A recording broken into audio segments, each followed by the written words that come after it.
주에 이어서 이제 치유의 문이 열리는 12가지 비결의 말씀을 나누고 있습니다. 그래서 오늘이 이제 5번째 시간인데요. 우리 함께 주제는 당신을 살피라는 주제로 오늘 말씀 나누겠습니다. 함께 말씀 읽겠습니다.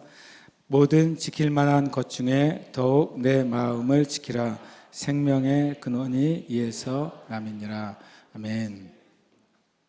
제가 이 책을 가지고 계속 이제 말씀을 나누고 있습니다. 이제 그렉 목사님의 Your Healing Door라는 책을 가지고 제가 이제 그것을 주 교재로 삼아서 책을 주 교재로 삼아서 주일 말씀을 나누는 거는 글쎄 이번 기간이 처음인 것 같습니다. 그래서 이분이 우리가 나눈 것처럼 그렉 목사님이 목에 심각한 암이 있었고 제가 계속 책을 읽다 보니까 중간중간에 그 이야기들을 자세히 얘기하더라고요. 이분의 목에 이 골프공만한 암덩어리가 있었다 그래요. 그래서 그것을 이제 제거하고 나서 이제 그 의사가 이제 당신이 이제 이것뿐만 아니라 후두와 목에 있는 많은 기관을 잘라내야 되겠다고 이런 어떤 사형 선고 같은 의사의 진단을 받은 후에 이분이 주님께 기도하고 또 다른 중보자들의 기도를 통해서 놀랍게 완전히 치유된 이후에 또 그 15개월 된 아들이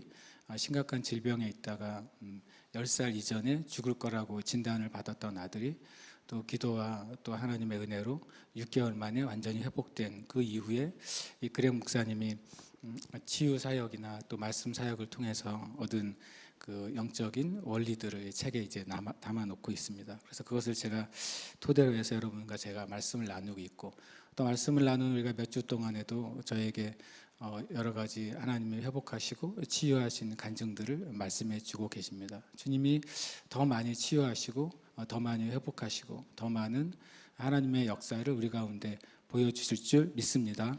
아멘. 제가 원래 좀 더 큰 소리를 하고 싶은데 어저께 사건이 하나가 있었어요. 그래서 오늘 예배와 또 오늘 또 임원회도 있고 또 영광의 문 기도회도 있고 예배도 있고 또 내일하고 모레는 우리 탈북민 어린이 캠프도 있잖아요. 그래서 이번 주가 엄청 중요한 주인데 마귀가 저에게 도전한 일이 어저께 있었어요. 뭐냐면은 이렇게 점심밥을 먹는데 제가 엄청 거대한 돌을 씹었어요. 그때 식당에서. 그래가지고 쩍소리와 함께 저의 어금니가 쪼개져 버렸어요. 그래가지고 뭐 놀랬지나요? 저 멀쩡하면서. 같이 우리 이병 목사님 같이 식사를 하고 있었는데 그래서 그 어금니가 이제 예전에 씌웠던 이가 쪼개진 거예요. 그래가지고 아주 그냥 가서 그걸 이제 다 뱉어내고 이제 그러고 나서 이제 어쨌든 이제 그 식당에서 그분들도 원치 않게 돌이 들어간 거잖아요. 그래서 뭐 치료를 해주시겠다 그래서 그렇게 하시면 된다 그러고 이제 그리고 어저께 살이 발생했는데 이제 쪼개진 이 때문에 이제 그 치통이 오기 시작하잖아요. 그 치통이 이제 살살살 얘가 입질을 하면서 살살 오더라고요. 그래서 제가 이렇게 선언을 했죠. 치통이 오기 시작하고 이제 머리가 이제 아프기 시작하니까. 그리고 어제 또 참 신기하게도 또 딱 점심 먹을 때 그 일이 있었으니까 이제 치과를 갔더니 1시까지 대부분 하시고 이제 문을 닫더라고요. 제가 이제 치과에서 진단이나 치료를 받을 수가 없었어요. 그래서 월요일 날 가야 되죠. 제가 이제 되게 깨졌을 때 주님이 하셨겠습니까? 아니죠. 우리는 보통 어려운 일이 생기면 주님이 나에게 어떤 시련을 주시나 나에게 시험을 주시나 그렇게 생각하는 경향이 많잖아요. 그렇지 않습니다. 하나님은 그런 아버지가 아니에요. 하나님은 자식이 말 안 듣는다고 제 암이나 걸려가지고 제 마음 좀 고쳐먹게 할까 그런 아버지시겠어요? 아니잖아요. 여러분 자녀가 맨날 말썽을 피우면 학교 담임 선생님한테 카톡을 보내는 거죠. 우리 아이가 말을 잘 안 들으니까 매 시간마다 주먹으로 한 대씩 쳐주세요. 그래야 걔가 정신을 차릴 것 같아요. 그래도 말을 안 들으면 강목으로 다리를 좀 부러뜨려 주세요. 그럼 걔가 말을 듣지 않겠어요. 이렇게 말하는 부모가 없을 거 아니에요. 그리고 하나님에 대해서 되게 오해하는 것 같아요. 하나님은 그런 분이 아니에요. 하나님은 우리를 시험하시려고 암을 주시거나 시험하시려고 교통사고를 일으키시거나 우리를 시험하시려고 사업을 망하게 하시거나 우리를 시험하시려고 우리에게 못된 사람을 붙이시거나 그런 분 아닙니다. 하나님은 선하신 분이에요. 하나님은 축복하시는 분이에요. 창세기 1장 28절에 하나님이 사람을 처음 창조하시고 하신 말씀이 축복하셨다라고 말을 합니다. 하나님과 사람 사이에 일어난 첫 번째 단어가 축복이에요. 생육하고 번성하고 땅에 충만하라. 땅을 정복하고 내가 만든 모든 피조 세계를 너희가 다스려라. 그것이 하나님이 사람에게 주신 첫 번째 말씀이었단 말이죠. 그러니까 어저께 이가 부러진 것도 하나님이 하신 게 아니죠. 마귀가 저에게 도전을 해가지고 제가 그때 이제 치통이 이제 살살 올라올 때 제가 이제 마귀한테 말했어요. 마귀야, 너 이빨 하나 가지고는 좀 어렵다. 난 내일 예배 때 설교하는데 별로 문제가 없을 거야. 바람이 좀 세긴 하겠지만. 그리고 내일 임원회나 우리 NGH 영광의 문 예배 우리가 이번에 8항구를 가서 예배하잖아요. 오늘 저녁 오후에. 이때도 나는 전혀 지장이 없을 거야. 그리고 다음 내일 월요일 화요일 우리 북한 우리 탈북민 자녀들 어린이 캠프를 하는데도 지장이 없을 거야. 그리고 화요일 제가 이제 그분들 탈북민 이제 그 캠프에 가서 제가 이제 말씀을 전하게 돼 있는데 그 말씀을 전하는데 나는 아무런 문제가 없을 거야. 그래서 이렇게 제가 이제 마귀에게 얘기했어요. 일단 마귀에게 얘기한 다음에 주님께 다시 얘기해야죠. 주님, 마귀가 저에게 도전을 하는데 저에게 힘을 주시고 그 상황을 제가 뛰어넘는 은혜를 주세요라고 기도했습니다. 치통은 없어졌어요, 밤사이에. 그러나 이제 어쨌든 쪼개진 상태는 그대로니까 그래서 약간 발음이 세거나 목소리가 시원치 않아도 오늘 이해해 달라고. 원래 얘기를 안 하려고 그랬는데 목사님 왜 이렇게 좀 힘이 없으신가라는 그런 피드백이 있을까 봐 미리 말씀드려요. 제가 예전에 한번 이제 보통 제가 그 설교 러닝 타임이 1시간 정도잖아요. 최근에 계신 분들은 감사하셔야 돼요. 제가 개척 초기에는 개념이 없어가지고 막 2시간까지도 갔었거든요. 그래서 어느 날 제가 40분 설교를 한 적이 있어요. 40분 설교 했더니 끝나고 제가 엄청나게 많은 인사를 받았어요. 목사님 어디가 아프세요? 어디 뭐 문제가 있나요? 아니면 바쁜 일이 있으세요? 이런 피드백을 그날 엄청 많이 받아가지고 내가 절대 1시간 전에 끝나면 안 되겠구나라는 강한 결심을 한 적이 한 번 있어요. 근데 오늘은 또 이제 이가 지금 엉망이어가지고 그러나 오늘 또 그날이 또 그날입니다. 오늘이 또 그래서 그러나 주님이 우리와 함께 하십니다. 하나님 아버지는 좋은 분이세요. 여러분 안에 어떤 믿음의 도전이나 삶의 도전이나 심지어는 문제 같은 것이 발생할 때 첫 번째 말이 제일 중요해요. 첫 번째 말. 어디 꽝 부딪혔는데 재수 없어. 이 첫 번째 말이 정말 재수가 없는 거죠, 그날. 첫 번째 말이 정말 중요합니다. 그것이 그 상황을 만들어냅니다. 첫 번째 어떤 일이 벌어졌을 때 주님이 선하십니다라고 말해야 돼요. 주님은 선하시고 이것을 더 좋게 바꾸시는 나의 아버지이십니다. 고백해야 됩니다. 물론 내 상황이 진짜 지금 당장 반전되지 못할 때도 있어요. 그러나 하나님이 선하시다는 사실은 그냥 진리인 거예요. 그렇잖아요. 내가 아무리 이 지구의 자전축의 반대 방향으로 뛰어가면서 지구는 서에서 동으로 흘러 이렇게 내가 아무리 주장해도 소용없잖아요. 지구는 똑같은 방향으로 흐르는 거예요. 이거는 그냥 사실이잖아요. 우리 여러분과 저에게 어떤 상황이 닥쳐도 고백하셔야 돼요. 하나님은 선하신 분이야. 그리고 하나님은 나의 아버지야. 하나님은 변치 않으시는 분이야. 그분은 나를 사랑하셔. 이 말을 계속 고백하시길 축복합니다. 왜냐하면 그것은 그냥 사실이기 때문에 그렇습니다.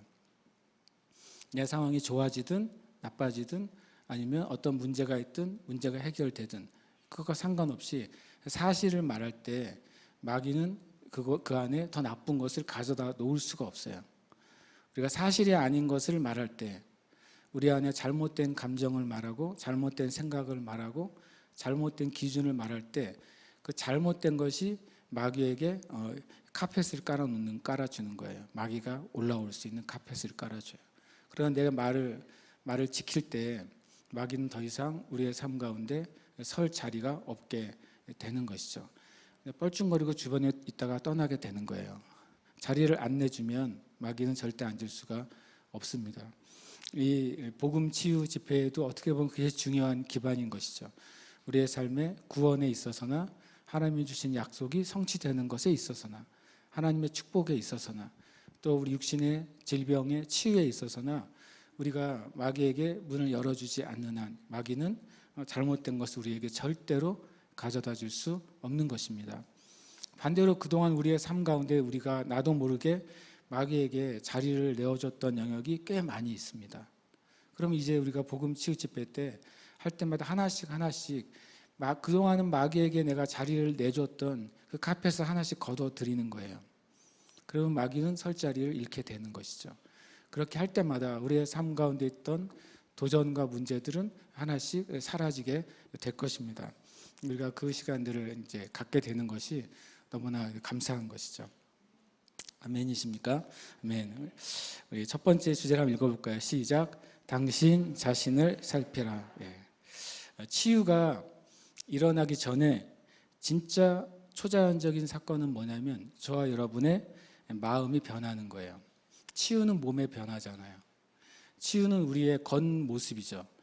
육신은 우리의 마음이 사는 집이에요. 그렇죠. 육신은 우리의 영이 살아가는 집입니다. 그런데 우리가 치유의 영역에 있어서는 우리가 마치 집을 수리하거나 집을 고친다는 생각의 개념을 가지는 것이죠.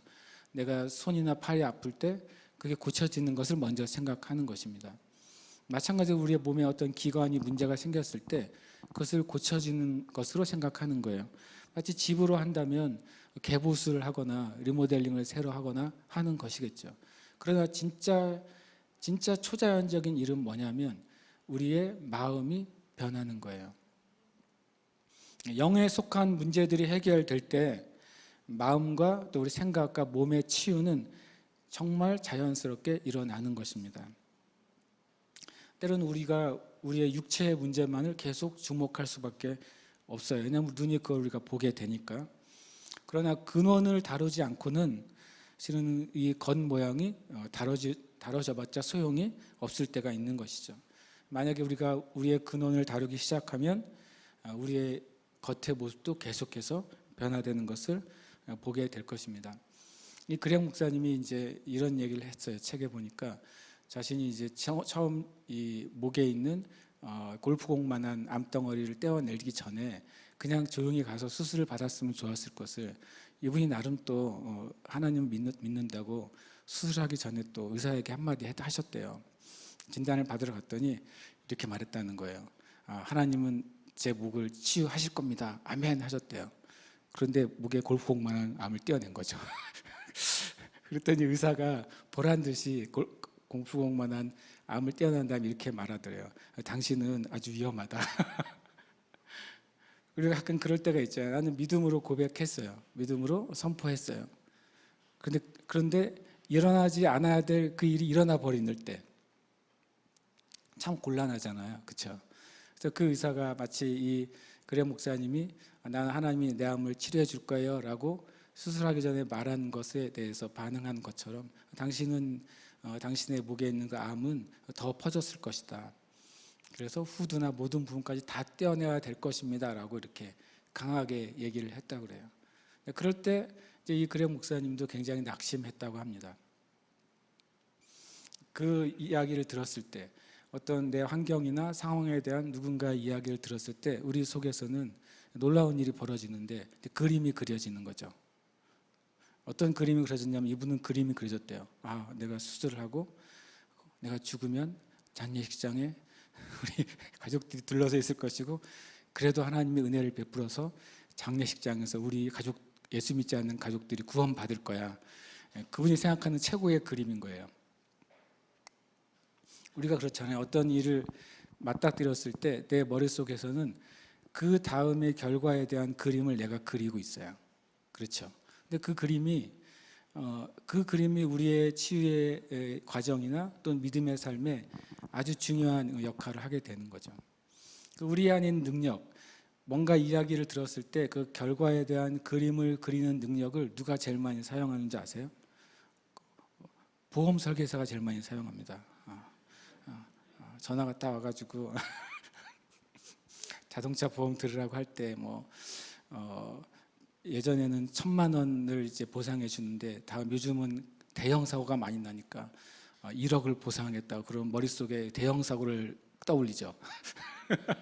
그 다음에 또 말을 하죠. 요즘은 비싼 외제차와 부딪혔을 때 돈이 많이 들기 때문에 이번에 또 얼마를 더 내시면 무제한으로 보상합니다. 그렇게 말하는 순간 머릿속에 아주 비싼 슈퍼카가 찌그러진 게 떠오르죠. 놀랍게도 하나님 우리에게 그 상상력을 주셨는데 그 상상력은 놀랍게도 우리가 그 상상력으로 우리의 삶이 향해 가도록 하는 능력이 주어져요. 실패를 계속 생각하는 사람은 그 실패를 향해서 한 걸음 한 걸음 스스로 걸어가요. 그것이 하나님이 사람에게 주신 놀라운 상상력이에요. 여러분 한번 과거를 떠올려 보세요. 어떤 일이 벌어졌을 때 여러분 안에 처음 그려지는 그림, 그 그림대로 되는 경우가 되게 많아요. 그래서 뭐라고 말하는지 아세요? 거봐, 내가 말한 대로 됐잖아. 엄청난 예언과 예언의 성취가 많은 사람의 삶 가운데 이루어지고 있는 거예요. 그렇죠? 우리가 우리 자신을 살피는 일은 그런 차원에서 여러 가지로 살펴볼 수 있는데 오늘 몇 가지를 좀 나누려고 합니다. 오늘도 우리가 생각하는 것이죠. 우리가 오늘의 일을 생각할 때, 여러분 내일 일어날 일을 생각할 때 여러분이 긍정적인 그림을 가지고 내일 일을 생각할 수도 있어요. 부정적인 상황을 가지고 내일 일을 생각할 수도 있는 것이죠. 어떤 사람은 만약에 위에 있는 상사가 인터폰이나 휴대폰으로 내 방으로 와 딱 그러면은 둘 중에 하나를 생각하는 거죠. 내가 잘못했나 무슨 욕을 먹으려나라고 가는 사람이 있고 내가 혹시 승진하는 거 아니야? 그러고 가는 사람도 있다는 말이죠. 여러분 어떠십니까? 여러분 하나님 앞에 올 때 어떤 그림을 가지고 오세요? 내가 오늘 예배할 때 주님이 하나님이 살아계심을 내가 느끼게 될 거야. 내가 오늘 예배할 때 내가 그동안 경험하지 못했던 하나님 나를 사랑하신다는 은혜를 내가 알게 될 거야 라는 생각을 가지고 오세요? 아니면 무념무상으로 교회에 오세요? 일단 주일이니까 주일이니까 이제 오세요. 저와 여러분 안에 먼저 우리 자신을 살펴야 돼요. 여러 가지 면에서 이 치유뿐만 아니라 우리의 신앙의 삶의 모든 면에 있어서 우리 자신을 먼저 살필 때 그것은 놀라운 결과를 우리가 보게 되는 것입니다. 함께 읽겠습니다. 시작. 하나님과 사람과의 관계 점검을 통해 치유의 장애물을 제거할 수 있다. 아멘. 이 그렉 목사님이 이제 치유를 위해서 기도했을 때 그런 마음을 주셨다고 했잖아요. 이제 하도 많이 얘기해서 들으셨죠. 멘토가 될 세 사람을 찾아가서 너의 상황을 나누고 너를 위해 중보해 달라고 부탁을 하라고 한 것이죠. 그때 이제 이 그렉 목사님이 그 중에 한 사람을 찾아갑니다. 그 중에 이제 빌이라는 한 목사님을 찾아갔어요. 자기가 정말 존경하고 귀하게 생각하는 분이었습니다. 그때 그분이 만나자마자 치유를 위해서 함께 기도한 것이 아니라 질문을 하셨다고 그래요. 첫 번째 질문이 이거였대요. 이 그렉 목사님과 가까운 사람들과의 관계가 어떠세요? 라고 물었다는 거예요. 난 지금 이제 치유를 위해서 기도 부탁을 하러 갔는데 그 목사님은 목사님과 가까운 사람들, 아내나 자녀들이나 또 주변 같이 일하는 사람들과 관계가 어떻습니까? 라고 이렇게 질문을 했다고 그래요. 그랬더니 이제 가만히 그때 갔더니 과거에 자기가 예수님을 믿는 거에 대해서 또 목사가 되는 거에 대해서 굉장히 싫어했던 친척 한 명이 떠오르더래요. 그래서 자기가 얘기했다.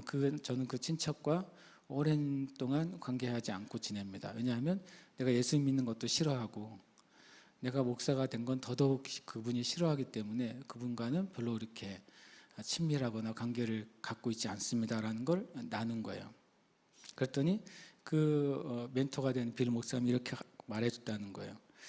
목사님을 인정하지 않아서 그래서 그가 목사님에게 빚을 진 건데 그 빚을 이제는 빚에서 그를 놓아줄 필요가 있지 않겠냐고. 우리는 거꾸로 누군가 나에게 잘못했을 때 그 사람이 나에게 잘못했다는 것에 집중합니다. 사실이죠.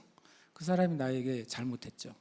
그 사람이 나에게 나의 마음을 아프게 했고, 그 사람이 나에게 거짓말을 했고, 그 사람이 나를 속였고, 또 그 사람이 나를 존중하지 않았고, 그 사람이 나에게 나쁜 말이나 행동을 했죠. 근데 왜 그랬을 때 우리는 우리의 마음에는 그 사람을 어떻게 합니까? 마음에서 잠궈 버리는 거예요. 하나님의 나라 안에서는 두 가지 일이 동시에 일어나는 것입니다. 하나님이 보시기에 어떤 사람이 나에게 죄를 지었을 때 그 사람의 죄를 보시는 거예요. 그럼 그 사람이 죄를 지었을 때 그 사람에게는 하나님의 축복의 문이 막히게 되죠. 당연히 그 사람이 회개하고 돌이키기 전까지는 막혀져 있는 거예요. 근데 놀랍게도 내가 당했죠. 당한 사람은 나예요. 상처받은 사람은 나고 피해를 보는 사람은 난데, 그럼에도 불구하고 하나님은 나를 보시는데 내가 나에게 해를 끼치는 사람을 마음으로부터 묶는 순간 나에게도 하나님의 축복이 묶인다는 사실이에요.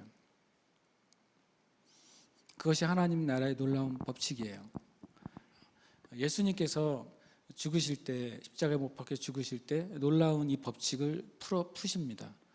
예수님을 통해서 구원이 흘러가야 되잖아요. 예수님을 통해 모든 백성들에게, 사람들에게 하나님의 축복이 흘러가야 되잖아요. 근데 예수님이 죽으실 때 주님, 저들의 원수를 주님이 갚아주세요. 하나님 아버지가 갚아주세요. 그러면 예수님을 통해 흘러갈 뭐가 잠겨지는 거예요? 구원과 축복이 역시 잠겨질 것이었습니다. 예수님이 뭐라고 하셨습니까? 주님, 저들이 하는 일을 알지 못합니다. 저들의 죄를 사하여 주세요. 그랬어요.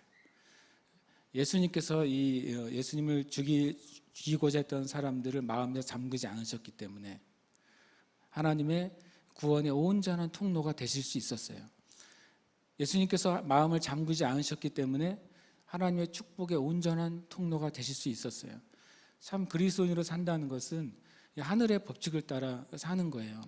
세상의 법칙은 나에게 잘못한 사람에게 마음을 잠그죠.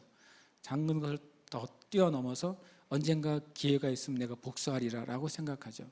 그것을 우리가 정의라고 생각해요. 복수할 때 내가 하나를 당했으면 나는 2배, 10배, 100배로 갚아줄 거야. 이것이 정당하다고 생각해요. 그래서 놀랍게도요, 첫 번째 살인을 한 사람은 가인이에요. 그렇죠? 두 번째 살인을 한 사람은 라멕이에요. 근데 라멕이 이런 놀라운 말을 합니다. 하나님이 하나님의 생각을 오해한 거죠. 하나님이 가인을 사람들이 함부로 처형하지 못하도록, 지금 죄 지은 가인을 사형하지 못하도록 표를 주셨다 그랬어요. 죄를 지었지만 하나님에 의해서 심판을 받게 하기 위해서 사람들이 가인을 죽이지 못하게 하셨어요. 그것을 라멕이 뭐라고 자기 합리화합니까?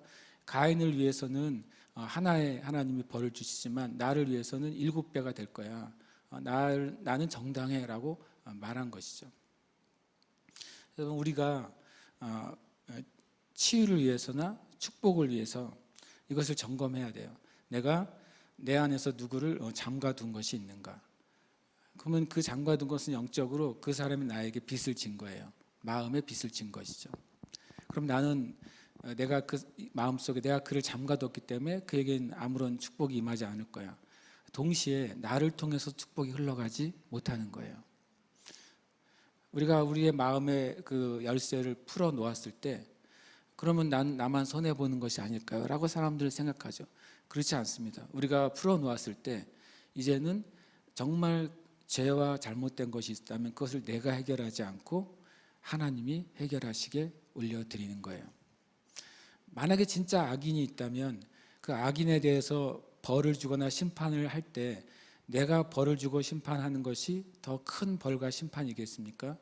전능하신 하나님이 심판하시고 벌을 주는 것이 더 큰 심판이고 벌이겠습니까? 우리가 여러 가지 면에서 내 마음에 그 자물쇠를 열어놓는 것은 축복과 은혜가 임하는 통로가 열리기도 하는 것이고, 진짜 공의, 진짜 심판, 진짜 판단이 임하는 길이기도 한 것입니다. 많은 그리스도인들이 이것을 알지 못하기 때문에 그 마음의 열쇠를 절대로 열지 않습니다. 저기 남산에 한번 제가 가본 적이 있어요. 남산에 갔더니 위에 올라가면 엄청나게 자물쇠가 많이 있어요. 아시죠? 예. 뭐 사랑의 자물쇠입니다. 그래서 둘이 커플이 와가지고 자물쇠를 돈 주고 사요. 그래서 우리의 사랑은 영원히 변치 않을 거야. 그래서 자물쇠를 잠그고 열쇠를 남산에 던져 버리잖아요. 그래서 제가 생각했어요. 헤어진 커플들이 와가지고 열쇠를 찾아서 다시 열어야 될 텐데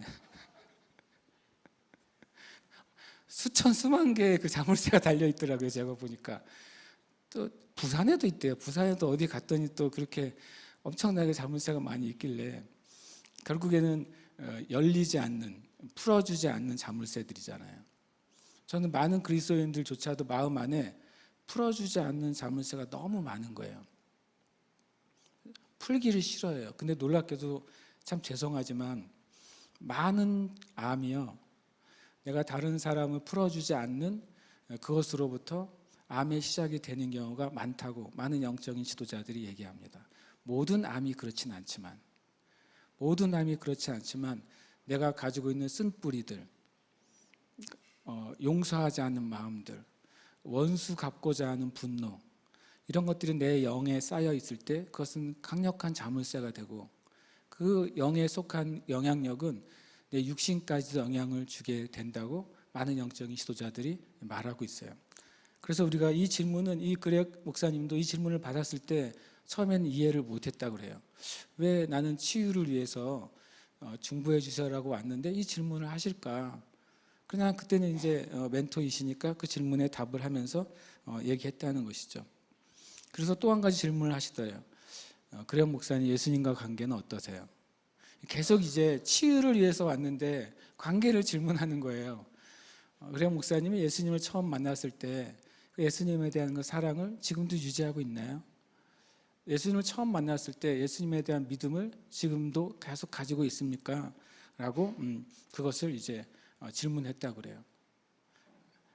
그 다음에 이제 여러 가지 상태들을 계속 질문하셨대요. 그 다음에 같이 성찬을 했다고 그래요. 그래서 다음 주가 또 마침 7월 첫 주가 돼요. 그래서 다음 주 성찬은 치유를 위한 성찬을 할 거예요. 그렉 목사님이 그 빌 목사님과 함께 둘이서 치유를 위한 성찬을 했다는 것이죠. 성찬을 할 때 이 그렉 목사님 안에 아까 말한 것처럼 가장 초자연적인 사건은 뭐라고요? 마음이 변하는 거예요. 육신의 질병이나 장애가 치유되는 것도 초자연적인 사건이죠. 그러나 진짜 초자연적인 사건은 저와 여러분의 마음이 열리는 거예요. 그것이 열리는 것이 가장 초자연적인 것입니다. 왜냐하면 우리 육신이 치유를 받고 건강하게 100년을 살아도 진짜 영원히 사는 존재는 뭐예요? 우리의 영이니까요. 영이 살아나는 것이 초자연적인 사건이에요. 그리고 나서 영에 살아난 결과로 육신은 아주 자연스럽게 치유가 일어나는 것입니다. 그래서 이 질문을 받은 다음에 같이 성찬을 했을 때 그렉 목사님이 성찬 가운데 하나님이 자기의 마음을 만지시는 것을 경험하게 됐어요. 그리고 나서 이 치유가 점진적으로 그리고 놀랍게 일어나는 것을 이 그렉 목사님이 경험하죠. 그래서 이 나를 점검하는 것은 너무나도 중요한 거예요. 그럼 나를 점검한다는 것이 무엇을 점검하는 것일까요? 요한 3서 1장 2절에는 보면 사랑하는 자여 내 영혼이 잘됨 같이 내가 범사에 잘되고 강건하기를 내가 간구하노라. 여기서 영혼이라는 단어가 있어요. 영혼의 밑에 영어에 보면 your soul이에요. 스피릿이 아닙니다. soul이 뭡니까? 이 영혼은 헬라어로 푸시케라는 단어를 사용합니다. 이 푸시케라는 단어는 뭐냐면요, 그 뜻이 내적인 자아라는 뜻을 가지고, 우리의 자아가 푸시케예요. 그리고 우리의 생각이 푸시케예요. 그리고 우리의 육적인 생명이 푸시케예요. 이 말을 거기에 적용하면 이렇게 되는 것이죠. 사랑하는 자여 너의 자아가 잘됨 같이, 사랑하는 자여 너의 혼과 감정이 잘됨 같이, 사랑하는 자여 너의 생명이, 육적 생명이 잘됨 같이 내가 범사에 잘되고 강건하기를 내가 간구하노라. 여러분, 이 범사에 우리의 삶이 잘되고 내 육체가 강건하게 되는 것이 무엇과 관계되어 있다고요? 우리의 혼과 관계되어 있어요. 그래서 이 혼을 점검하지 않으면 우리의 범사는 모든 일이죠. 우리의 모든 일과 우리의 몸이 문제가 발생하는 것입니다. 만약에 이 혼이 바로 잡히게 되면 자연스럽게 성경의 말씀 뭐라고 말하죠? 네 영혼이 잘 되는 것처럼, 다른 말하면 네가 너의 영혼이 잘 되는 만큼 너의 일이 잘 풀릴 거야 라고 성경은 말씀하신다는 거예요. 너의 혼의 상태가 고쳐지고 회복되는 것처럼 너의 육체도 강건하게 될 거야 라고 성경은 말씀하고 계시다는 거예요. 그래서 우리 자신을 살펴보는 것은 너무 중요한 거예요. 이 치유에 있어서 내 자신을 점검하는 것만큼 그 근본적인 것을 다루는 일이 없을 정도입니다. 여러분의 그 혼의 상태는 어떻습니까? 여러분의 그 생각은 정리가 잘 돼 있습니까? 혹시 이렇게 말할 때가 있어요. 아, 너 정신없어요. 그런 말 하지 마십시오. 이 영혼이 없는 거예요. 그런데 범사와 육체가 강건할 수 있겠습니까? 나 요즘 다 뒤죽박죽이야 이렇게 말을 합니다. 우리 입으로. 그럼 여러분의 범사가 뒤죽박죽 되기 시작하는 거죠. 여러분의 몸도 그 균형을 잃어버리기 시작하는 거예요. 하나님이 사람의 몸에 주신 놀라운 능력이 있는데 항상성이에요. 몸은 항상 원래의 자리를 유지하려고 하는 시스템이 작동을 하는 거죠. 피가 나면 피를 먹게 하려고 하는 시스템이 작동하는 거예요. 어떤 일이 발생하면 그것을 바르게 하기 위한 일들이 막 작동하기 시작하죠. 땀도 마찬가지죠. 몸에 열이 나면 그 온도를 유지하기 위한 시스템이 작동하니까 땀이 흘려지는 거예요. 놀랍게도 하나님이 인간의 모든 기관과 그 개체 안에, 지체 안에 항상성의 시스템을 마련해 두셨어요. 세포 하나하나까지 항상성의 시스템을 마련해 주셨단 말이에요. 근데 그것을 요한 3서 1장 2절은 내 영혼에 중요한 키가 있다고 말씀하시고 있는 것입니다. 우리의 삶의 모든 문제, 또 육체의 문제까지도 저 여러분의 혼을 나의 영이 어떻게 다스리느냐, 그거에 따라서 완전히 결과가 달라지는 거예요. 저 여러분의 삶 가운데 오늘 이후로 우리 자신을 살펴보고 또 그것을 통해서 놀랍게 우리의 영과 혼과 몸이 건강하게 되는 은혜가 있으시기를 축복합니다. 그러면 성경 한 번 더 자세하게 말하고 있죠. 잠언 4장 23절에 보면 모든 지킬 만한 것 중에 더욱 내 마음을 지키라. 생명의 근원이 이에서 남이니라. 여기서 마음을 우리가 자연스럽게 그냥 영혼으로 생각하게 돼요. 그리고 영으로 생각하게 됩니다. 근데 마음이란 단어는 굉장히 다양한 원래의 의미를 다 마음으로 번역해 두고 있어요. 한글 성경이요. 생각도 마음으로 번역하기도 하고 우리의 가치관도 마음으로 번역하기도 합니다. 여기서처럼 마음도 마음으로 번역하죠. 또는 지식이나 어떤 이제 지적인 능력도 마음으로 한글 성경은 번역해 두기까지 합니다. 근데 제가 조사해 봤을 때 원어적으로는 5가지 의미가 다른데 한글 성경은 다 마음이란 단어로 번역을 해 놓았어요. 여기서는 하트입니다. 근데 하트가 이제 히브리어로는 레브라는 단어인데요. 이게 마음, 정서, 의지, 지성을 의미합니다. 결국엔 이제 영어로 한다면 소울의 영역이 되는 것이죠.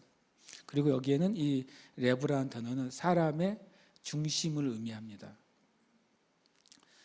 그래서 레브라는 단어가 의학적으로는 만약에 히브리어를 의학으로 비교한다면 마음의 중심이니까 몸의 중심을 얘기할 때로 레브라는 단어를 사용해요. 성경에 내 중심을 살펴주세요, 내 마음을 살펴주세요 할 때 쓰이는 단어가 몸의 어느 기관을 지칭하는지 아세요? 신장이에요. 신장. 몸의 가장 가운데 있는 걸 신장으로 보더라고요. 신기하게도요. 제가 몇 주 전에 우리 기도할 때, 치유 기도를 할 때 주님 몸의 가장 깊은 곳에 있는 기관에 문제가 있는 것을 치유해 주세요라고 기도한 적이 있어요. 그때 주님 저에게 신장을 얘기하셨었어요. 이 마음이죠. 이 잠언 보면 이제 우리의 마음을 살필 때 우리의 범사와 육신의 문제를 주님이 해결하신다고 말씀하셨는데, 그럼 마음을 살피는 게 무엇일까? 그것은 마음을 지킨다고 말하는 거예요. 마음을 지키는 게 뭐냐면요, 잠언 4장 23절 이후에 굉장히 자세하게 나와 있는데 제가 한번 읽어보겠습니다. 24절 이렇게 말하고 있습니다. 구부러진 말을 내 입에서 버리며. 구부러진 말은 왜곡된 말이에요. 내가 A로 들었는데 전달할 때 A 다시로 말하는 것이죠. 이것은 구부러진 말이에요. 그것을 하기 시작하면 여러분의 마음이 지켜지지 않고 그것이 다른 길을 가게 돼요. 삐뚤어진 말을 내 입에서 멀리하라. 삐뚤어진 말은 속이는 말이에요. 내가 다른 사람을 의도를 가지고 속이든, 심지어는 저 사람을 위해서 속인다고 생각할 때도 있어요. 우리는 아니면 나의 유익을 위해서 속이든, 이런 속이는 말을 할 때 그것은 우리의 입이 잘못되는 것입니다. 그것은 우리의 마음을 잃어버리는 거예요. 그다음 내 눈은 바로 보며 내 눈꺼풀은 내 앞을 곧게 살펴. 이것은 너의 눈을 지키는 것이 너의 마음을 지키는 것이고 너의 마음을 살피는 것이라고 말씀하세요. 다시 말하지만 마음을 지키는 것은 무엇과 관계가 있다고요? 우리의 모든 삶과 육체의 건강과 관계가 있다고 성경은 말씀하시는 거예요. 여러분 보아야 될 것을 보고 계십니까? 여러분 보지 않아야 되는 것을 보고 계십니까? 그래서 어떻게 하냐고요? 저와 여러분의 양심이 알죠. 저와 여러분의 양심이 아는 것입니다. 내가 지금 보고 있는 것이 보지 않아야 될 것인지 봐도 좋을 것인지를 알고 있는 것이죠. 여러분의 양심이 무엇인가를 보기 시작했을 때 마음에 걸림이 생긴다면 일단 그것으로부터 눈을 가리든지 내 얼굴을 돌려야만 합니다. 그래야 내 마음을 지킬 수 있어요. 그럴 때 내 삶과 나의 몸의 바른 질서를 지켜낼 수가 있는 것입니다. 그 다음에 26절에 이어서 내 발이 행할 길을 평탄하게 하며 내 모든 길을 든든히 하라라고 말하고 있습니다. 내 발의 길을 평탄하게 하는 게 뭡니까? 내가 있어야 될 장소와 있지 않아야 될 장소를 구별하고 있느냐라고 하는 것입니다. 우리 대부분의 사람들이 내가 있는 장소에 대해서 그렇게 심각하게 생각하지 않아요. 그리고 누군가가 어떤 곳에 오라고 초청을 할 때 그냥 생각 없이 갈 때가 많아요. 특히 저는 이제 목회자잖아요. 그러면 이제 제주도에서 또는 외부에서 요즘은 어디에 오라고 하는 어떤 컨퍼런스나 어떤 집회나 어떤 회의나 이런 거에 오라고 하는 공문이나 편지가 엄청 많이 오거든요. 그럼 큰 교회든지 작은 교회든지 상관없이 모든 교회 목회자들이 이제 맞닥뜨리는 일인 거예요. 이제 코로나가 이제 어느 정도 이제 잠잠해지니까 정말 엄청나게 많은 세미나와 어떤 그런 것들이 저한테 매주 몇 장씩 옵니다. 그럼 제가 한번 살펴보죠. 그럼 내용을 보게 되잖아요. 그러면 죄송하지만 10개 중에 10개는 가지 않을 곳이에요. 10개 중에 9개라 그럴 수 있을 줄 알았죠. 10개는. 그리고 또 얼마 전에는 되게 교묘하더라고요. 그 소포가 왔는데 거기에 목사님의 지인이 추천해서 보내드립니다라고 돼 있어서 도대체 어느 지인이야? 그리고 열어봤더니 그 지인이 마귀인 것 같아요. 제가 보니까 그 안에 엄청 누가 새로운 복음의 진리라고 한 엄청 프린트가 잘 된 책을 2권을 보내줬어요. 그래서 이제 제가 보니까 또 이제 새로운 또 종말론이 하나 생긴 것 같아요. 그 책 내용이 엄청 화려하고요, 막 컬러풀하고 막 그림과 도표와 막 어떤 숫자와 과학적인 그런 거 막 해놨어요. 이번에 새롭게 떠오른 것은 이렇게 맨 결론이 뭐냐면 당신이 믿든 안 믿든 온 인류의 시간은 5년밖에 안 남았대요. 2027년에 주님 오신답니다. 그리고 제가 그랬어요. 5년이나 남았네. 나는 주님이 오늘 오실지도 모른다고 생각하는데 5년이나 남았어 내가. 그러고 이제 그 책을 쓰레기통에 버렸죠. 여러분 우리가 진짜 봐야 될 것과 보지 않아야 될 걸 구별하는 게 생각보다 쉽지 않아요. 책도 그렇고 인쇄물도 그렇고 우리는 1년 365일 끊임없이 올라오는 그 데이터가 폰에 오잖아요. 수많은 소식들, 뉴스들, 영상들. 오히려 예수님 시절에는 좀 나았을 것 같아요. 선택의 여지가 없을 때가 많잖아요. 근데 지금은 1년 365일 1초도 빠지지 않고 이 보는 것에 대한 유혹으로 가득 차 있어요. 이것을 우리가 지켜낼 때 저와 여러분의 범사와 저와 여러분의 육체가 질서를 유지하게 되는 거예요. 이것은 굉장히 중요한 일이 되는 것이죠. 그다음에 자신을 살피라는 말 가운데 이제 고린도후서 13장 5절 말씀 같이 한번 읽겠습니다. 시작. 너희는 믿음 안에 있는가? 너희 자신을 시험하고 너희 자신을 확증하라. 예. 우리가 이것을 우리 자신의 믿음이 어떤 상태인지, 내가 하나님 앞에서 어떤 상태인지를 점검하는 게 어떤 유익이 있냐면요, 하나님은 우리에게 주려고 하시는 분이에요. 이 사실을 믿으십니까? 이거 꼭 기억하세요. 하나님은 나에게 주려고 하시는 분이다. 안 주려고 하시거나 빼앗으려고 하시는 분이 아니세요. 우리가 하나님을 너무 오해하는 것이죠. 마치 하나님은 우리처럼 하시는 것 같아요. 너 말 안 들면 이것도 뺏고 저것도 뺏고, 말 안 들면 이것도 안 되고 저것도 안 돼 라고 하시는 분으로 생각하는 것 같아요. 그렇지 않습니다. 굉장히 많이 교회를 떠나는 사람들이 그렇게 하나님을 오해해요. 어느 날 나는 부모님을 엄청 사랑하는데 하나님이 내 부모님을 뺏어가셨어요. 그래요.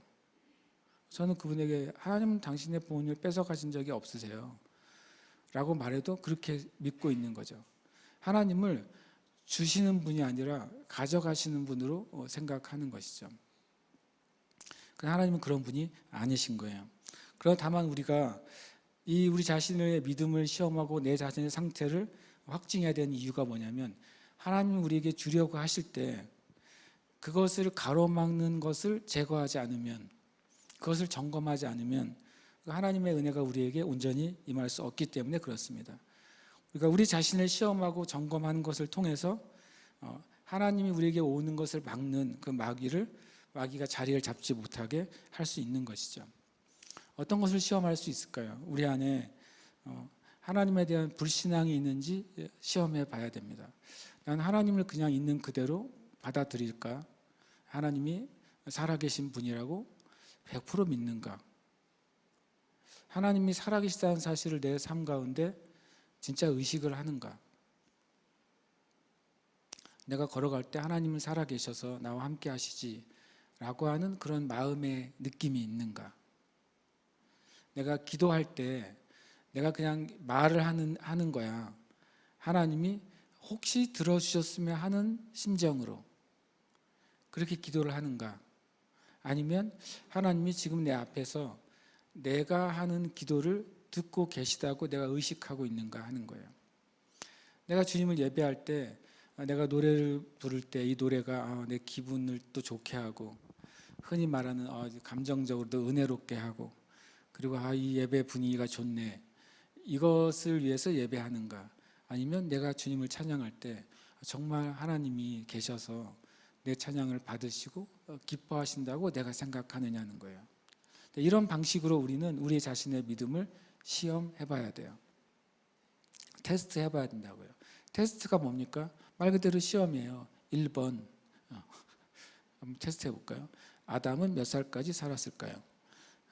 1번 900살, 920살, 930살 이렇게 우리가 시험을 하면 뭔가 체크를 해야 되잖아요. 우리는 우리 자신을 시험할 수 있어요. 신기하게도. 나는 하나님을 정말 믿는가? 하나님이 나를 사랑하신다는 사실이 정말 믿어지는가? 이런 것들을 우리는 체크해야 됩니다. 그리고 또 우리 안에 있는 남아있는 감정들을 체크해야 돼요. 내가 누구를 용서하지 않는 마음이 있는가? 다시 말하자면 이것은 여러분이 손해보는 게 아니라 여러분 자신을 위해서 정말 좋은 일이에요. 내 마음에 쓴뿌리가 있는가? 쓴뿌리는 때로는요, 내가 들은 한마디 말 때문에 들어와요. 어떤 사람이 이런 말을 했는데 그 사람이 어떤 상황, 어떤 느낌, 어떤 상태에서 그 말을 했는지는 때로는 중요하지 않는 거죠. 그러나 내 기준으로 그게 나에게 상처가 된 거예요. 그럼 그것이 마치 내 마음에 꼭 심겨진 씨앗이 한 알처럼 들어와요. 처음엔 그게 느껴지지 않죠. 근데 이제 씨앗이 어떻게 자랍니까? 햇볕과 물을 주면 자라잖아요. 햇볕과 물이 어떻게 오니까? 내가 마음에 누군가 나에게 상처 주는 말 딱 하나 했을 때 사람들이 지나가다가 한마디 하는 거죠. 걔가 너보고 뭐라고 하대라고 한마디 하는 거죠. 그럼 그 씨앗이 갑자기 그냥 막 싹을 틔워요. 그리고 또 환경이 또 주어져요. 갑자기 많이 있는데 사람들 많이 있는 상태에서 어떤 사람이 마치 나를 따돌리고 있는 것처럼 느껴져요. 그럼 그런 순간 갑자기 이제 그 싹이 땅을 뚫고 올라오죠. 그런 식으로 쓴뿌리가 자라나는 거예요. 그래서 내 삶 가운데 하나님의 축복이 임하는 것을 가로막는 것이죠. 또 교만도 우리의 마음을 살펴봐야 돼요. 우리가 어떤 사람을 볼 때 어떤 사람을 업신여기는 마음이 있다. 그럼 우리가 교만한 거예요. 업신여긴 마음이 있을 때 우리의 마음이 교만하고 하나님 앞에 바로 서 있지 못하는 것이죠. 실제로 나보다 어떤 지적으로 부족한 사람이 있을 수 있잖아요. 나보다 감정적으로 자신을 잘 컨트롤하지 못하는 사람이 있을 수 있잖아요. 실제로 나보다 부유하지 못한 사람을 우리가 만날 수 있잖아요. 나보다 옷을 잘 입지 못하는 사람, 나보다 주변을 잘 챙기지 못하는 사람, 그런 사람들 만날 때 내 마음속에 그 사람을 업신여기는 거예요. 저 사람은 저거밖에 되지 않는구나 라고 생각하는 거죠. 여러분, 그것은 죄입니다. 제 안에도 그런 죄가 많이 있겠죠. 그래서 주님 앞에 자주 기도해요. 주님, 제가 누군가를 볼 때 하나님의 눈으로 보지 않는 일이 없게 해달라고. 근데 그게 참 어려워요. 정직하게. 그렇지만 그것은 분명히 성경은 죄라고 말하고, 그것을 내가 계속 가만히 두고 있으면 그것은 내 마음을 지키는데 분명히 장애물이 되는 것입니다. 그리고 분노와 화는 우리의 마음을 정말 점검해 봐야 될 중요한 시험거리이고 확증거리예요. 멀쩡하게 있다가 어떤 상황만 되면 분노가 일어날 수 있어요. 우리가요. 내가 분노를 일으킬 때 그 상대편이나 주변 사람들은 내 마음을 당연히 이해할 수 없죠. 왜냐하면 나는 과거에 일어난 어떤 사건 때문에 그 비슷한 상황 안에 들어가면 내가 분노가 일어나는 것인데 주변 사람들은 그것을 당연히 이해할 수 없죠. 그러면 또 2차적인 갈등이 내 안에 벌어져요. 그리고 우리가 주님 앞에 이 분노를 내어드려야 돼요. 그리고 분노는 마귀가 가져다 놓은 엄청나게 큰 마치 폭탄과 같은 것이에요. 그래서 우리가 그것을 점검해야 되는 것입니다. 여러분 보시면 이 큰 도로 같은데 이제 그 하수구들이 있잖아요. 거기에 이렇게 쓰레기들을 치우지 않으면 비가 많이 왔을 때 어떤 일이 벌어지죠? 만약 그 사거리가 완전히 물에 잠겨 버려요. 단순히 그 쓰레기 몇 개를 치우지 않았을 뿐인데 그 지역 전체가 침수가 돼 버리는 것입니다. 그 쓰레기를 그냥 빼는 것만으로도 물이 빠질 수 있고 그곳에 비가 아무리 많이 와도 그것이 침수가 되지 않게 되는 거예요. 많은 사람들이요, 물론 저도 포함해서 마찬가지입니다. 이 쓰레기와 같은 감정들이죠. 저는 그렇게 말하고 싶어요. 이 쓰레기와 같은 감정들을 내 마음에 치우지 않아서 내 마음에 침수가 일어나요. 그래서 다 모든 걸 포기해버려요. 아주 작은 쓰레기인데 그것만 치워버리면 내 마음에 그 평안이 찾아올 수 있는데 그걸 치우기 싫은 것이죠. 그래가지고 내 마음이 가득 차게 됩니다. 어떤 사람은 분노로 가득 차고, 어떤 사람은 슬픔으로 가득 차고, 어떤 사람은 실패와 절망감으로 가득 차고, 어떤 사람은 의심으로, 그리고 스스로를 치는 고통으로 가득 찹니다. 근데 그것은 또 우리의 육체에 영향을 자연스럽게 주는 거예요. 그래서 우리의 육체를 병들게 하고 또 우리의 삶 가운데 하나님의 기쁨과 축복을 뺏어가는 것입니다. 오늘은 우리 자신을 살피는 시간이에요. 그것은 저와 여러분에게 놀라운 건강과 치유를 줄 거예요. 이것은 이제 매번 이런 식으로 살핀다면 우리가 괴로울 수도 있지만 우리 하나님께 나아갈 때 우리 자신을 살필 수가 있어요. 그것은 엄청난 큰 유익이 되는 것입니다. 같이 한번 읽겠습니다. 시작. 주님께서 나의 마음을 보시는 것처럼 내가 나의 마음을 보게 하소서. 아멘. 우리가 우리 자신을 살피는데 두 가지 문제가 있어요. 뭐냐면 내가 볼 수 없는 나의 마음의 사각지대가 있어요. 나는 늘 하는 행동인데 그 행동 때문에 다른 사람도 힘든데 나는 모르는 경우가 있어요. 늘 내가 하는 말버릇인데 나는 아무렇지도 않은데 다른 사람들이 그것 때문에 마음에 걸릴 때가 있단 말이죠. 그래서 우리의 마음의 그 사각지대, 우리를 살피는데 사각지대를 보기 위해서는 두 종류의 도움이 필요합니다. 첫 번째는 성령님의 도우심이 필요해요. 그래서 이 기도를 우리는 해야 돼요. 주님께서 나를 보시는 것처럼 내가 내 자신을 볼 수 있는 은혜를 달라고 우리는 기도해야 돼요. 그럴 때 내가 전혀 고려하지 못했던 내 삶을 깨닫는 순간이 찾아오게 됩니다. 나는 누군가에게 평범하게 얘기했는데 나중에 성령께서 조명하실 때 너는 그 사람을 대할 때마다 짜증으로 말하고 있다라고 말씀하실 수 있어요. 나는 진짜 평범하게 얘기했는데 성령님은 너는 그 사람을 대할 때 계속 짜증내고 있어 라고 말씀하실 수 있는 것이죠. 나는 우리 식으로 하면 합당한 컴플레인을 했는데 성령님께서 너는 그 사람에게 화를 내고 있어 라고 말씀하실 수도 있는 거예요. 그리고 두 번째 도움은 어디서부터 와야 되냐면 바로 다른 지체들로부터 와야 돼요. 그렉 목사님 이런 권면을 합니다.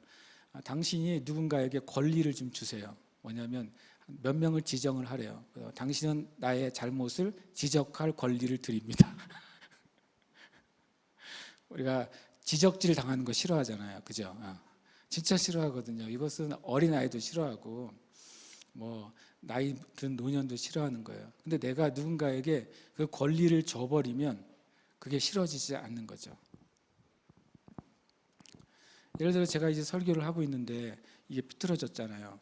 그걸 누가 지적해 줄까요? 사모님이 뒤에 있다면 여기를 만지면 내가 이게 비틀어졌구나. 지적질을 당한단 말이죠. 근데 만약에 여기 있는 분들이 막 내가 이게 넥타이가 비틀어졌는데 다 여러분이 다 목을 잡고 흔들고 있으면 기분이 나쁠 거 아니에요. 그러니까 뭐냐면요, 내가 누군가에게 나에게 문제가 있는 것을 얘기해 달라고 미리 그 사람에게 권한을 위임하면 그 사람이 말한 말은 하나도 상처가 안 돼요. 내가 그 사람에게 뭘 줬으니까 책임을 줬거든요. 이 그렉 목사님이 참 저 이걸 읽으면서 되게 훌륭한 방법이라는 생각이 들었어요. 그래서 정말 나를 잘 아는 사람, 그리고 나한테 이렇게 함부로 말하지 않는 사람, 그런 사람들이 있잖아요. 나에게 친밀할 뿐만 아니라 나를 이해하는 사람에게 그 권한을 주라는 거예요. 그래서 내가 하나님 앞에 범죄할 때, 내가 잘못 기준을 넘어서서 행동할 때 나에게 지적해 주세요 라고 부탁하라는 거죠. 굳이 뭐 수십 명한테 부탁할 필요는 없겠죠.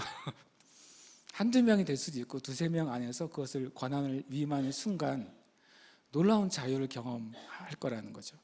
저 생각해보니까 놀라운 자유를 경험할 것 같아요.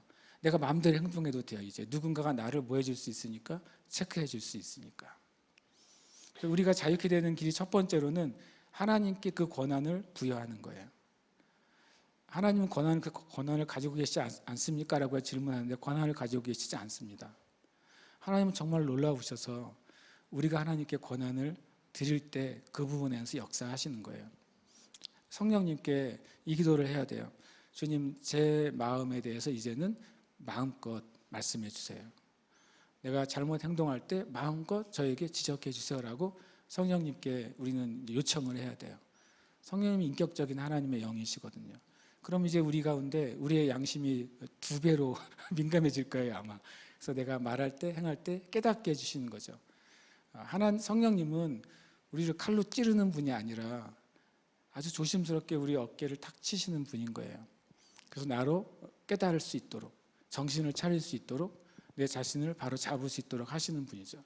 그러니까 첫 번째, 여러분이 내가 어떤 사람들에게 안심하고 나를 지적해 주세요라고 책임을 주기가 어려우면 첫 번째 우리가 그 기도를 해야 되겠어요. 오늘 기도할 건데, 주님, 성령님, 이제는 성령님께 저의 모든 문제에 대해서 말씀하실 권한을 양도합니다. 성령님께서 무슨 말씀을 하셔도 저는 그것이 옳다고 받아들이겠습니다. 내 생각에는 아니라고 생각할지 모르지만 성령님께서 오늘부터 말씀하시는 순간 그것은 성령님의 지적이 맞습니다라고 내가 인정하겠습니다. 우리가 그 기도를 할 겁니다. 그것은 너무나도 중요해요. 우리는 이런 믿음이 있어요. 잘못된 믿음인데 하나님이 알아서 해주시겠지. 알아서 해주시는 하나님은 없으십니다. 전능하신 하나님은 계셔요. 우리를 사랑하시는 하나님은 계셔요. 우리를 축복하시는 하나님은 계세요. 그런데 알아서 해주신 하나님은 없으세요. 우리가 주님께 자리를 내어드려야 돼요. 우리가 우리의 마음의 자리를 내어드려야 되고, 잠겨져 있던 내 방문을 열어드려야 돼요. 그래야 성령님께서 우리 가운데 행하실 수 있는 것입니다. 제가 이제 뭐 목회라고 해봤자 이제 뭐 겨우 이제 17년 했는데 만약에 거꾸로 소급해서 뭐 제가 선거단체 간사나 뭐 그런 걸 했다면 더 많이 됐겠죠. 그러면서 제가 깨달은 놀라운 진리가 하나 있는데요. 전 처음에 저는 저에게 있는 이제 속해 있는 그룹에 있는 멤버들이나 성도들에게 제가 뭔가를 이렇게 충고할 수 있고 말할 수 있다고 생각했었어요. 목회 초기에는요. 그래서 어떤 누가 좀 신앙적으로 잘못되어 있으면 얘기를 했어요. 물론 저를 아시겠지만 제가 대놓고 얘기는 못하는 그런 소심한 사람이잖아요. 그러니까 어떤 형태로 얘기를 했어요. 그런데 놀랍게도 많은 사람이 받지를 않더라고요. 그래서 제가 나중에 시간이 지나면서 깨달았죠. 우리 형제 자매님들도 나에게 목사님이 말해주시면 듣겠다고 하는 것을 권한을 넘겨준 형제 자매들도 있고, 아직 넘겨주지 못한 형제 자매들도 있다는 사실을 제가 깨닫게 됐어요. 그럴 땐 굳이 제가 어떤 것이 보이더라도 굳이 말하지 않기 시작했습니다. 그 다음 제가 하나님께 말하기 시작했죠. 주님, 저 형제님은, 저 자매님은 저에게 아직 그의 신앙생활이나 삶에 있어서 내가 조언할 수 있는 권한을 저에게 넘겨주진 않았습니다. 그렇지만 성령께서는 그 형제와 자매에게 말씀하시는 분이기 때문에 이런 부분들을 성령님께서 말씀해 주시라고 제가 기도하기 시작했습니다. 효과는 아주 만점이에요. 제가 직접 말하면 갈등이 일어날 수 있는데 성령님께 의탁하면 성령님은 진짜 희한한 방법으로 그것을 풀어주세요. 우리가 주님 앞에 우리 자신도 책임을 맡겨야 되고요, 주님께. 그럼 다른 사람에 대해서 우리가 그 선을 넘지 않아야 돼요. 우리는 사랑하는 마음으로 할 수 있어요. 우리는 내가 먼저 유경험자로 말할 수 있어요. 그렇죠? 요즘의 세대가 싫어하는 게 라떼잖아요, 라떼. 저도 라떼 말할 때가 많은 거죠. 라떼는 옛날에는 이 말을 하지만, 그러나 말할 때가 있고 내가 선을 넘지 않아야 나보다 나이는 어린 지체여라도 내가 존중하는 게 되는 것이고, 나보다 경험이 없는 사람이라도 존중할 수 있게 되는 것이고, 나보다 그분에서 지식이 없는 사람도 존중할 수 있는 일이 되는 것이죠. 우리가 이 기준을 가질 때 하나님은 우리 교회 안에 엄청난 치유들을 풀어주실 거라고 저는 믿습니다. 이 말씀 하나 더 읽겠습니다. 함께 읽겠습니다. 하나님이여 나를 살피사 내 마음을 아시며 나를 시험하사 내 뜻을 아옵소서. 읽겠습니다. 철이 철을 날카롭게 하는 것 같이 사람이 그의 친구의 얼굴을 빛나게 하느니라. 아멘. 우리는 이 고백을 해야 되는 것이죠. 하나님께 나를 살펴주세요 라고 기도해야 되고, 또 철이 철을 날카롭게 하죠. 이 칼을 날카롭게 하는데 뭐가 듭니까? 또 철이 드는 거예요. 철에 계속 연마할 때 그 칼이 날카롭게 되는 것이죠. 내 옆에 있는 형제 자매들은 나를 그렇게 해줄 수 있는 형제 자매들이에요. 나도 그 형제 자매들을 그렇게 해줄 수 있는 자인 것이죠. 서로에 대해서 그 권한을 부여하기 시작할 때 마귀는 교회와 성도들의 삶 가운데 나쁜 것들, 우리가 생각하는 불행이나 사고나 질병이나 문제들을 가져다 두지 못하게 되는 것입니다. 그것이 참 우리 안에 큰 은혜가 될 수 있습니다.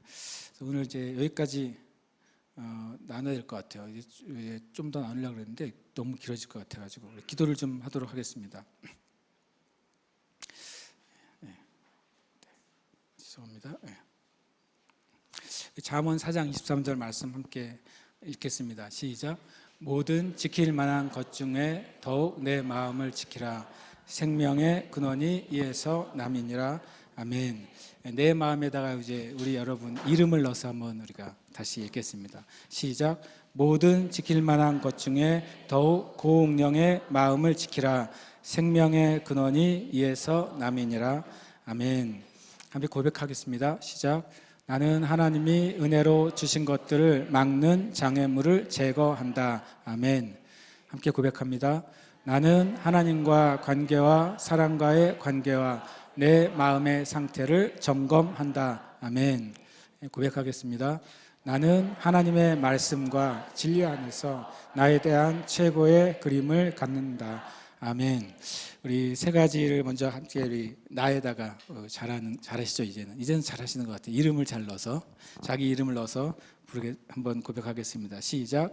고운령은 하나님이 은혜로 주신 것들을 막는 장애물을 제거한다. 고운령은 하나님과 관계와 사람과의 관계와 내 마음의 관태를 점검한다. 고운령은 하나님의 말씀과 진리 안에서 고운령에 대한 최고의 그림을 갖는다. 아멘. 제가 먼저 우리가 기도하고 싶은 것은 우리 자신에 대한 그림이에요.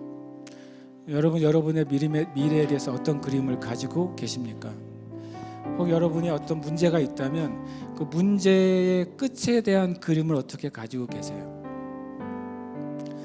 여러분이 어떤 갈등이 있다면 그 갈등의 결론에 대해서 어떤 그림을 가지고 계십니까? 만약에 학생들이 있으면요, 공부하는 중에 있으면 그 공부의 끝에 대해서 그림을 가지고 있어요. 어떤 그림을 가지고 있느냐가 내가 그림을 향해 지금 가고 있는 거예요. 여러분이 혹시 병이나 몸에 질병이 있다면 그 병과 질병에 대한 마지막 그림을 뭘로 가지고 계세요? 이 병은 수술로 끝날 거야 라고 가지고 계세요? 이 질병은 내 평생 지고 살아야지 라고 하는 그림을 가지고 계세요? 아니면 이 병은 하나님이 나를 치유하실 것이고 난 이 병에서 완전히 해방될 거야 라고 하는 그림을 가지고 계세요? 제가 전에 청년부 사역을 할 때 그 말을 자주 했었어요. 내 꿈은 뭐냐면 나는 내 꿈은 60살에 너희들하고 농구 게임을 하는 거다 그랬어요. 그래서 애들이 막 맨날 웃더라고요. 게임이 안 되실걸요 그러더라고요. 그래서 제가 그럼 가봐야 알지 그랬거든요. 그러니까 제 마음속에 내가 60살에 대한 그림은 좀 그렇게 갖고 있는 것이죠. 그냥 60살이 됐을 때 내가 나의 몸과 내 삶이 잘 관리돼서 또 하나님이 은혜를 베푸셔서 나는 그 사랑하는 다음 세대들과 함께 또 운동도 하고 함께 교제할 수 있을 거야 라고 하는 그림을 저는 가지고 있어요. 지금도 가지고 있습니다. 그러니까 우리가 나의 삶의 어떤 문제들, 상황들, 상태들에 대한 그 끝에 대한 그림을 어떻게 가지고 있느냐, 먼저 하나님 앞에 정직하게 그걸 말하세요. 주님, 저는 내 이 문제에 대한 끝이 실패예요 라고 우리는 말해야 돼요. 얼마나 많이 우리가 우리의 인생에 대해서 마지막 그림을 하나님이 주시는 좋은 그림으로 가지고 있지 않는지 모르겠어요. 얼마나 많이 우리가 사람과 사람 사이의 그 갈등의 관계에서의 끝을, 그 그림을 부정적으로 가지고 있는지 모르겠어요. 그래 그 사람하고는 이제는 말하지 않고 서로 연락하지 않고 그 단절되는 게 내가 제일 생각할 수 있는 최고의 그림이지 라고 우리가 생각하고 살 때가 얼마나 많은지 모르겠어요. 근데 하나님이 그걸 원하시는 것일까요? 하나님 우리에게 주고 싶은 그 결말일까요? 오늘 시간 먼저 기도할 때 그 마음을 주님께 먼저 드리셨으면 좋겠어요. 주님, 저는 이 문제에 대해서 이런 결론을 가지고 있어요. 이 상황에 대해서 이런 결론을 가지고 있어요. 불안하고 아니면 답이 없고 아니면 심지어는 그걸 생각하기조차 싫어요 라고 하는 마음을 주님께 드려야 돼요. 그 마음을 숨기고 우리가 하나님 앞에 좋은 걸 받을 수가 없는 거예요. 그릇에 더러운 것을 제거하지 않고 아무리 생수를 따른데 무슨 소용이 있겠어요. 좋은 생수를 그릇에 따라도 내 그릇이 더럽혀져 있으면 계속 더러운 물이 되는 것이죠. 평범한 물이라 할지라도 그 그릇을 깨끗하게 씻으면 내가 먹을 만한 물이 되는 거예요. 이 시간 주님 앞에 우리 예배팀이 좀 찬양하실 때 조금 주님께 물으면서 기도하고 싶습니다. 우리 함께 이 시간 주님 앞에 우리의 마음을 좀 고백하시고 그냥 그대로 올려드리십시다. 함께 기도하겠습니다. 하나님 아버지, 주님의 은혜를 구합니다.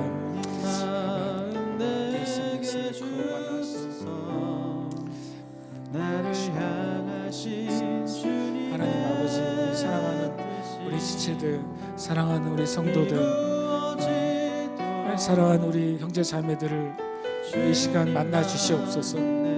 이 시간 우리 안에 얼마나 많이 망가진 그림을 가지고 있는지, 그것들이 있었다면 성령님 이 시간 깨닫게 해 주시옵소서. 깨닫게 해 주시옵소서. 우리의 마음의 그림을 깨닫게 해 주시옵소서. 오 주님, 사바라로 샤라라바라바라바라 스코라바바스 바로데바라바라바라바 샤라바바라스 바발로데라바라라 샤라라바라바라바라스 오다바라라 샤라라바라바라바라바라스 아바바라로 샤데다바나 샤라코바라바스데타바라바라바라스 오 주님 역사하소서. 오다바라라 샤라라바라바라바라바라스 바라바샤라바라바라바라바스 하나님, 우리 안에 이 모든 쓴뿌리와 분노와 두려움과 시기와 질투와 이것들을 지금 다루어 주시옵소서. 다루어 주시옵소서. 다루어 주시옵소서.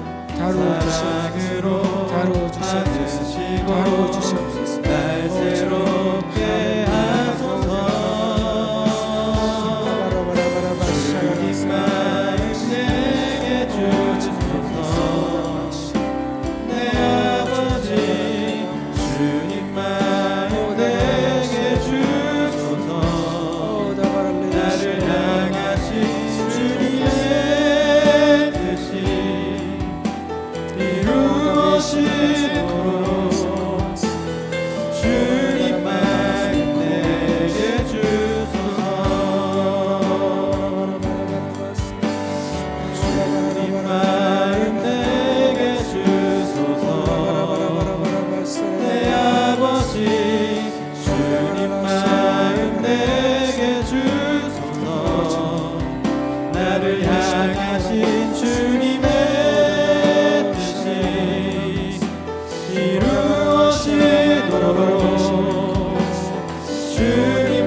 내 아버지, 주님 마음 내게 주소서. 나를 향하신 주님의 뜻이 이루어지도록 주님 마음 내게 주소서. 주님 마음 내게 주소서. 주님 마음 내게 주소서. 내 아버지, 주님 마음 내게 주소서. 나를 향하신 주님의 뜻이 이루어지도록 주님 마음 내게 주소서. 보소서 주님, 보소서 주님. 나의 마음은 선한 것 하나 없습니다. 그러나 내 모든 것 주께 드립니다. 사랑으로 안으시고 날 새롭게 하소서. 주님, 주님. 나의 마음은 선한 것 하나 없습니다. 그러나 내 모든 것 주께 드립니다. 사랑으로 안으시고 날 새롭게 하소서. 주님 마음 내게 주소서. 내 아버지, 주님 마음 내게 주소서. 나를 향하신 주님의 뜻이 이루어지도록 주님 마음 내게 주소서. 주님 마음 내게 주소서. 주님 마음 내게 주소서. 내 아버지 주님 마음 내게 주소서. 나를 향하신 주님의 뜻이 이루어지도록 주님 마음 내게 주소서. 주님 마음 내게 주소서. 주님 마음 내게 주소서. 내 아버지 주님 마음 내게 주소서. 나를 향하신 주님의 뜻이 이루어지도록 주님 마음 내게 주소서. 주님 마음 주님 마음 내게 주소서. 내 아버지 주님 마음 내게 주소서. 나를 향하신 주님의 뜻이 이루어지도록 주님 마음 내게 주소서. 아멘. 아멘. 민수기 13장에 보면 가나안 땅을 정탐했던 그 10명의 정탐꾼들이 이렇게 말합니다. 그들은 우리보다 강하다. 우리 스스로 보기에 우리는 메뚜기와 같다. 그들도 우리를 그렇게 볼 것이다 라고 말합니다. 근데 놀랍게도 같은 정탐을 했던 갈렙은 뭐라고 말하냐면 그들은 우리의 먹이다 라고 말합니다. 그들의 보호자는 떠나갔고 우리의 보호자인 하나님 여호와가 우리와 함께 하신다 라고 고백합니다.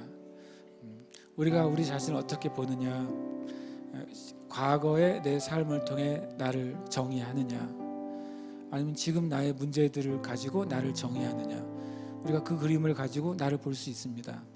그러나 또 반대로 갈렙처럼 나를 볼 수도 있어요. 갈렙은 그들은 10명의 정탐꾼은 우리가 먹이야, 우리는 메뚜기야 라고 말할 때 갈렙은 그들이 우리의 먹이야 라고 말했습니다. 갈렙은 자신을 뭘로 본 것입니까? 마치 사자나 아주 포식 동물로 본 거예요. 내가 잡아먹는 자로 본 것이죠. 어떻게 됐습니까? 갈렙은 실제로 그렇게 살았어요. 갈렙은 이스라엘 백성이 광야를 걷는 동안에도 그렇게 살았고, 광야를 걷고 나서 가나안 땅을 점령할 때 그렇게 살았습니다. 가나안 땅의 점령이 다 끝나고 이제는 평안이 있어도 될 만한 그때 아직도 점령하지 못한 그 땅 헤브론을 나에게 달라고, 이 산지를 나에게 달라고. 왜 그런지 아십니까? 이 갈렙은 그 마음, 그들은 나의 먹이야, 나는 사자지 라고 하는 그 그림을 45년간 유지한 거예요. 그 그림을 절대로 바꾸지 않은 거예요. 하나님 안에서 내가 누구인지를 우리는 알아내고 그것을 내 그림으로 삼아야 돼요. 그리고 그 그림을 절대로 지워버려서는 안 되는 것입니다. 하나님은 여러분을 향해서 뭐라고 말씀하십니까? 하나님은 너희는 내 사랑하는 아들이다 라고 말씀하시는 거예요. 너희는 내 사랑하는 딸이다 라고 말씀하시는 것이죠. 우리는 첫 번째 그 그림을 가지고 있어야 돼요. 전능하시고 사랑하시는 그 하나님이 내 아버지라는 그림을 가지고 있어야 됩니다. 네가 어디로 가든지 내가 너와 함께 하겠다고 주님 말씀하셨어요. 우리는 그 말씀 안에서 그 그림을 가지고 있어야 돼요. 내가 어디에 있든지 전능하시고 나를 사랑하신 하나님이 함께 있다는 그림을 가지고 있어야만 됩니다. 그리고 그 그림을 절대로 지워버려서는 안 되는 것이죠. 이런 생각을 했어요. 갈렙은 그 그림을 가진 이후에 가나안 땅만 생각하면 침이 흘렸을 것 같다. 근데 10명의 정탐꾼은 가나안만 생각하면 식은땀이 흐르는 것이죠. 왜냐하면 내가 먹이니까. 그러나 그들이 먹일 때는 우리는 침을 꼴딱 삼킬 수 있는 거예요. 그 시간 한 번 더 기도할 때 여러분이 조금 아까 여러분의 상태를 주님께 그대로 올려드렸다면 이제는 거기에 이제 도끼를 대야 되겠습니다. 주님이 이렇게 세례요한이 이렇게 말했습니다. 도끼가 나무 뿌리에 놓여 있다고 말했어요. 여러분, 거대한 나무를 쓰러뜨리는 방법이 뭐가 있는 줄 아십니까? 그 뿌리에다가 약물을 주입하는 거예요. 아니면 과거에는 뿌리에다가 쐐기를 박아 놓는 거예요. 그거 내버려둬요. 그럼 어떻게 될까요? 그 거대한 나무에 들어가는 양분의 길이 막히는 거죠. 시간이 지나면 지날수록 그 거대한 나무의 뿌리가 마르니까 그 거대한 나무가 스스로 뽑혀지는 거예요. 여러분, 우리의 삶 가운데 지금 나에게 있는 어떤 문제들은 거대한 나무 같을 때가 있어요. 내가 이걸 어디서부터 해결해야 될까라고 하는 문제들이 있습니다. 그때 방법은 하나님의 방법이죠. 도끼를 나무 뿌리에 대는 것입니다. 내 마음에 있는 뿌리들을 오늘 우리가 점검했던 그 자리에다가 도끼를 대는 거예요. 그러니까 지금 그 기도를 하고 있습니다. 이 시간 나는 예수 그리스도의 이름으로 내 마음에 있는 그 부분이죠. 여러분 주님께 고백한 그 부분, 의심이나 실패감이나 우울감이나 상처나 고통이나 분노나 좌절감이나 또는 화나 이런 것들에 이 시간 예수 그리스도의 이름으로 내 뿌리를 찍는다라고 고백하세요. 그리고 그것은 점점 힘을 잃어버릴 것이고 여러분의 마음에 그 자라있던 그 어둠의 나무들은 쓰러지게 될 것입니다. 그것이 또한 질병이라면 오늘 이 시간 우리가 그 뿌리에 진리의 도끼를 댈 때 그 질병은 여러분의 삶 가운데서 떠나갈 것입니다. 이 시간 기도할 때 이 시간 예수 그리스도의 이름으로 나의 이러한 내 뿌리에 나는 오늘 도끼로 찍는다. 너는 더 이상 나의 영혼에 너의 자양분을 공급하지 못할 것이고 너는 말라서 사라지게 될 것이다. 그럼 믿음으로 고백하시길 축복합니다. 우리가 도끼에 뿌리를 대는 기도를 하십시다. 함께 기도하겠습니다. 하나님 아버지 감사합니다. 이 시간 주님이 우리와 함께 하시고 우리를 사랑하심을 인하여 감사합니다. 성령 하나님 이 시간 주께 나아갑니다. 하나님 이 시간 사랑과 삶에 대한 심령 가운데 그 마음의 뿌리에 주님 도끼를 대게 해주시옵소서. 마음에 있는 부끄러움에 도끼를 대게 해주시옵소서. 마음에 있는 수치에 도끼를 대게 해주시옵소서. 마음에 있는 고통에 도끼를 대게 해주시옵소서. 마음 깊은 곳에 있는 쓴뿌리에 주님 진리의 도끼를 대게 해주시옵소서. 할렐루야. 주님 감사합니다. 시간 그게 행하신 주님을 찬양합니다. 행하신 주님을 찬양합니다. 역사하신 주님을 찬양합니다. 역사하신 주님을 찬양합니다. 주님의 베풀어 주시옵소서. 아멘 아멘. 샤라바라바라바라바 주소서 오다바라바라바 샤라바라바라바라바 오다바라라 샤라바라바라바라바라바 오 할렐루야 오 할렐루야 바라로 샤라바라바라바 오다바라라 샤라바라바라바라바 주소서 오다바라바라바라 샤라바라바라바라바 오다바라바라바라 샤라바라바라바 할렐루야 주 영광 영광 같은 역사를 부으시옵소서. 영광과 은혜를 부어주시옵소서. 시간 주님에게 마음을 살기 쉽게 닿게 하시며 주님께로 돌아가는 은혜를 허락하여 주시옵소서. 허락하여 주시옵소서. 새롭게 하시고 회복하여 주시옵소서. 회복하여 주시옵소서. 회복하여 주시옵소서. 주님 회복하여 주시옵소서. 주님의 뜻이 이루어지도록 주님 마음 내게 주소서.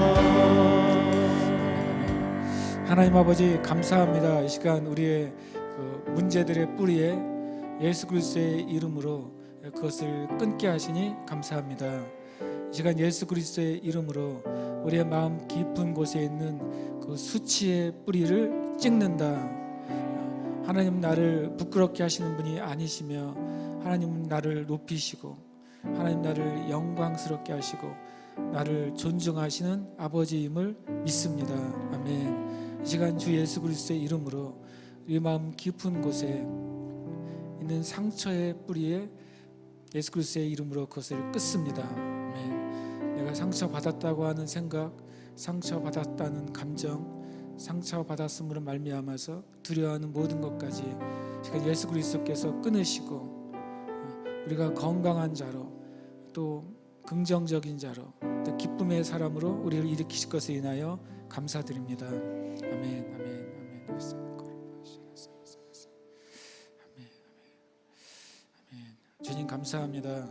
우리가 기도한 대로 주님께서 역사하셨습니다. 우리 안에 있는 모든 이 주님 우리로 말미암아 주님께 나아가지 못하게 하는 장애물들이 오늘 제거되었습니다.